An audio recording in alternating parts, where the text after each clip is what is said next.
What's up guys, welcome to another video. Today I'm going to show you how to do a factory carrier unlock. I have unlocked hundreds of phones using this method and it for me is my favorite. It works perfectly. What a carrier unlock does, it allows you to use your phone with different providers. If you travel and if you want to switch SIM cards from a different company anywhere in the world, you just simply go ahead, you put your SIM card into your phone and your phone will work without any issues. So we're going to begin. So to start, we're going to get the phone's IMEI number. That's a unique number for every phone. So to get it, simply dial *#06#.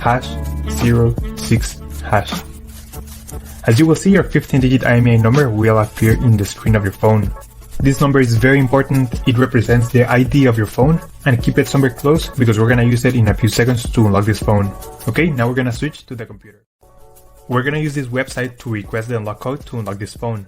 So first you need to fill in the information about the phone you want to unlock in this form. The processing times may always vary, so be very patient. It may be very fast sometimes, but sometimes it may also take a little bit longer, so just keep that in mind.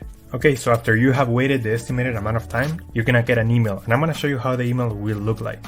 And as you can see here, I got this message and it confirms that the phone has been unlocked. Thank you so much for watching this video. If you have any questions, just leave them on the comment section down below and I will try to answer them as quick as possible.